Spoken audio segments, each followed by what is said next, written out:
बिस्मिल्लाहिर्रहमानिर्रहीम। अस्सलाम वालेकुम। मैं हूं मखदूम शहाबुद्दीन। 23 जनवरी 2026 जुम्मतुल मुबारक का बाबरकत दिन।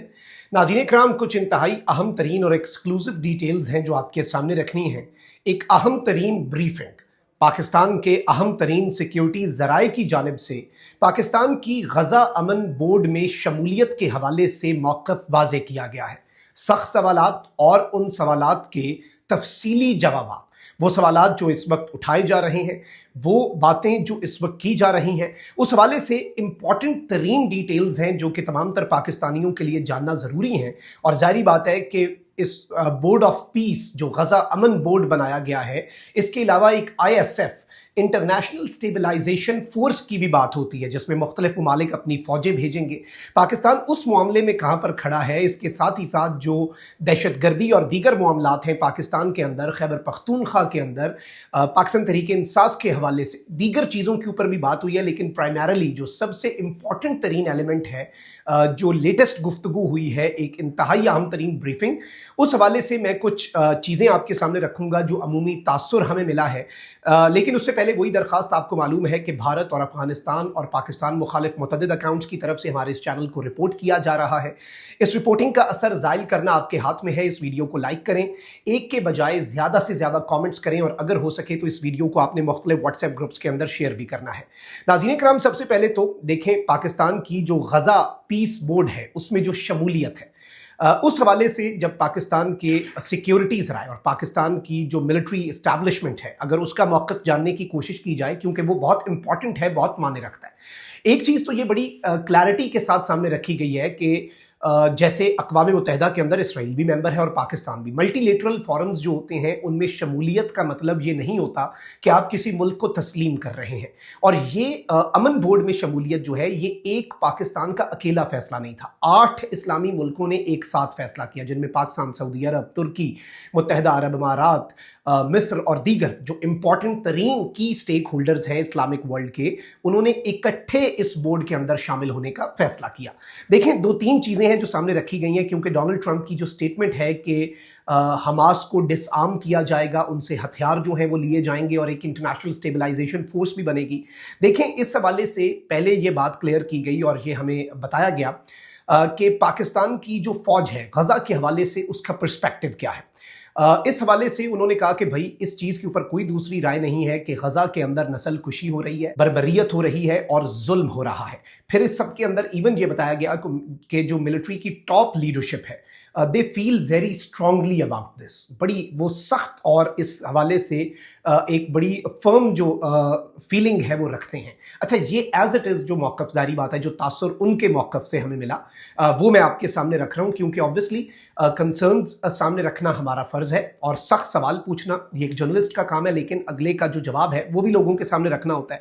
फिर इस सब के अंदर इवन ये बताया गया कि भाई जो यूजुअली इससे पहले आप देखते हैं कि पाक फ़ौज के शोबा ताल्लुकात आमा के जो एलामिये होते हैं, ये वाहिद फ़ौज है पूरी दुनिया के अंदर जिसके एलामियों के अंदर, ISPR के प्रेस रिलीज़ेस के अंदर फ़लस्तीन का जिक्र होता है, और फ़लस्तीन के अंदर जो कुछ हो रहा है उसे उस प्रेस रिलीज़ के अंदर जेनोसाइड यानी कि नस्ल कुशी करार दिया जाता है।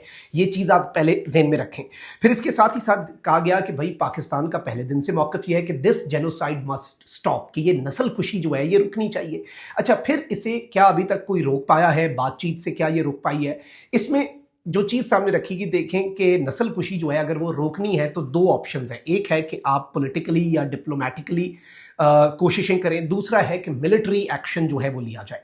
अच्छा, फिर मिलिट्री इंटरवेंशन क्या पॉसिबल है? पाकिस्तान क्या मिलिटरली वहाँ पर अपनी फ़ौजें उतार सकता है? क्या आसपास किसी हमसाया मुल्क ने इनवाइट किया है कि आएँ और हम मिलकर इधर कोई करते हैं एक्टिविटी? ये एक पॉसिबिलिटी नहीं है, इसकी प्रैक्टिकलिटी नहीं है, और इस हवाले से तो बात करना ऑब्वियसली। लेकिन जब बात की जाती है कि पॉलिटिकली इस मसले को हल किया जाए, तो दुनिया में सिर्फ एक मुल्क है जो इसराइल के हवाले से कोई ना कोई ज़रा बराबर ही सही लेकिन इन्फ्लुएंस रखता है, जो इसराइल को किसी एक नुक्ते पर ला सकता है, और वो अमेरिका है। तो इसलिए ये फैसला किया गया इस्लामी ममालिक के अलायंस की तरफ से कि भाई जो अमेरिका है उसे इस सब के अंदर एंगेज किया जाए। फिर अमेरिका को ये बात बताई गई कि ये जेनोसाइड जो है ये किसी तरीके से रोकना चाहिए, और पाकिस्तान दीगर मल्टीलेटरल फोरम्स के अंदर भी है, पाकिस्तान इस मल्टीलेटरल फोरम के अंदर भी शामिल है, और इसके सिग्नेटरी बनने का मतलब कतन ये नहीं है कि पाकिस्तान इस फोरम की एक एक चीज़ को मान रहा है, और इस फॉरम के अंदर पाकिस्तान अपनी ओपिनियन तो देगा, लेकिन कोई चीज़ ऐसे बाइंडिंग नहीं है कि पाकिस्तान को यहाँ पर आकर जो ये कहता है पाकिस्तान को वो सब करना पड़ेगा। और इवन ये जो बोर्ड ऑफ पीस है, अमन बोर्ड है, इसे बताया ये गया कि भाई इसे अलग से ट्रीट किया जाए, और जो इंटरनेशनल स्टेबलाइजेशन फोर्स है या फिर जो एक मुख्तलिफ ममालिक की एक फोर्स गजा के अंदर उतारने की बात की जाती है, वो डिफरेंट है। उस हवाले से बताया गया कि भाई दिल्ली दूर अस्त, वो अभी तक चीज़ सामने आई नहीं है, उसे भी पाकिस्तान के मौक़िफ़ के हवाले से ही मैनेज जो है वो किया जाएगा। जब इस अमन फोर्स के SOPs जो है वो डिसाइड होंगे उस वक्त देखा जाएगा। लेकिन एक रेड लाइन जो है वो बताई गई है, और ये बड़ी कैटेगोरिकली ये हमें तासुर मिला कि भाई पाक आर्मी जो है उसके ट्रूप्स ना तो डिसआर्म करने के लिए यानी हथियार छीनने के लिए, और ना ही फ़लस्तीनियों के खिलाफ इस्तेमाल होंगे। ये मौक़िफ़ जो है ये एक बड़े क्रूशल टाइम के ऊपर सामने आया है, और ये एक बड़ी डेवलपमेंट है। अच्छा, फिर इवन क्योंकि आपने सवाल पूछना होता है, आपने अंडरस्टैंडिंग देखें, ये भी पूछा गया कि अगर कल को डोनाल्ड ट्रंप जो है वो फोर्स करता है और वो कहता है कि भाई आप ये करें, आप तो आप अपनी फौजें उतारें और डिसआर्म करें, तो इस सब के अंदर ये बड़ा क्लैरिटी के साथ बताया गया कि किसी ने ख्वाहिश की और पाकिस्तान कर देगा एज इट इज़, उसके ऊपर सरे तस्लीम खम, तो ऐसा नहीं होता, और किसी के कहने पे चलने वाला मुल्क पाकिस्तान है भी नहीं। इवन आप देख लें कि एटमी धमाके आलमी ताकतें क्या चाहती थी, मिसाइल प्रोग्राम क्या पाकिस्तान के आलमी ताकतों की मंजूरी थी, देखें पाकिस्तान उसके अंदर अपनी स्पेस बना लेता है, पाकिस्तान ने जो करना होता है पाकिस्तान करता है। और फिर इवन जब साल 2000 के बाद अमेरिका ने इंडिया के गुब्बारे में हवा भरना शुरू की, तो अमेरिका और वेस्ट ये चाहता था कि पाकिस्तान कश्मीर के ऊपर कॉम्प्रोमाइज़ करे, पाकिस्तान ने उस चीज़ को रेजिस्ट किया। अब ये एग्जाम्पल दी गई है कि भाई इस चीज़ को आप देखें तो इसी तनाजुर के अंदर ऑब्वियसली पाकिस्तान इस सिनेरियो के अंदर इस चीज़ को भी रेजिस्ट करेगा, और ये रेड लाइन बता दी गई है कि कोई चाहे जो मर्जी कहे पाकिस्तान को, पाकिस्तान ये दो काम तो कतन पाकिस्तान की फौज नहीं करेगी। फिर इवन ये भी पूछा गया कि पार्लियामेंट को एतमाद में क्यों नहीं लिया गया या दीगर चीज़ें, तो उसमें कहा गया कि भाई जो ये हुकूमत है उसकी अपने ये फैसले होते हैं, और हुकूमत देखे किस तरह से चीज़ें चलनी हैं।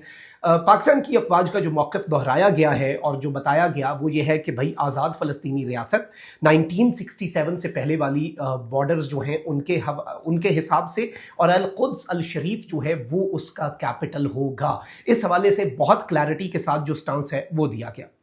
फिर इसके अलावा खैबर पख्तूनख्वा के अंदर जो चीज़ें चल रही हैं, इवन हाइब्रिड निज़ाम के हवाले से सवाल हुआ क्योंकि ऑब्वियसली होता है, तो बताया गया कि भाई रेलिवेंट इनपुट हम देते हैं और वो सारे इदारे देते हैं, लेकिन इसे हाइब्रिड निज़ाम कोई कहना चाहता है तो कहे, लेकिन हम बाय द बुक चल रहे हैं और हुकूमत जो है उसकी डायरेक्शंस को मान रहे हैं। इसके साथ ही साथ इम्पॉर्टेंट चीज़ ये है कि खैबर पख्तूनख्वा के अंदर जो टेररिज्म है और उसके खिलाफ जो ऑपरेशंस हैं उसके हवाले से वही बात रिपीट की गई जो इससे पहले आपने देखा कि बहुत सी जगहों के ऊपर पाकिस्तान की मिलिट्री एस्टैब्लिशमेंट का मौक़िफ़ रहा है कि तीरा वैली के अंदर जो ऑपरेशंस हो रहे हैं, और फिर काइनेटिक ऑपरेशंस और दीगर चीज़ें, हर चीज़ डिस्कस हुई, लेकिन काइनेटिक ऑपरेशंस के हवाले से बड़ा एक क्लियर बताया गया कि वो हो रहे हैं, और जो गवर्नेंस है और जो नेशनल एक्शन प्लान है उसके मुताबिक चीज़ें होनी चाहिए। फिर इसके साथ ही साथ मैं आपको ये बताऊं कि 2-3 और बड़े इंपॉर्टेंट नुक्ते जो हैं, इवन ये कि जो मुत्तहिदा अरब अमारात और भारत जो है उनके दरमियान आपको पता है कि एक दिफाई ताउन के लिए एक लेटर ऑफ इंटेंट के ऊपर साइन हुआ, तो उसमें बताया गया पाकिस्तान इनसिक्योर स्टेट नहीं है, हर मुल्क के अपने इंटरेस्ट हैं और पाकिस्तान के ताल्लुकात अच्छे रहते हैं। पाकिस्तान तो खुद भी इसी मल्टीलेटरल पॉलिसी को लेकर चलता है, हमारे चाइना के साथ अच्छे ताल्लुकात हैं, हमारे अमेरिका के साथ अच्छे ताल्लुकात हैं, हमारे रूस के साथ फ्रेंडली रिलेशंस हैं, हमारे गल्फ़ के साथ, ईरान के साथ, अरब्स के साथ, हमने सबके साथ अपने इंटरेस्ट को लेकर चलना होता है। तो पाकिस्तान इस चीज़ को लेकर इनसिक्योर नहीं है, और इस चीज़ को किसी भी तरह से एंटी पाकिस्तान ना समझा जाए। ये इंपॉर्टेंट था, लेकिन गज़ा पीस बोर्ड वाली जो चीज़ है वो सबसे ज़्यादा अहम थी, और एज इट इज़ जो चीज़ें थी मैंने कहा चलें आपके सामने एक जो अमूमी तासुर हमें मिला वो हम रखें। मुलाकात चूँकि चैथम हाउस रूल के मुताबिक थी, तो फिर ऑब्वियसली उस हिसाब से ही हम चीज़ें कुछ आपके सामने रख सकते हैं। तो मैंने कोशिश की, आप कमेंट सेक्शन में अपनी राय का इजहार कीजिएगा। अल्लाह निगहबान, पाक जिंदाबाद।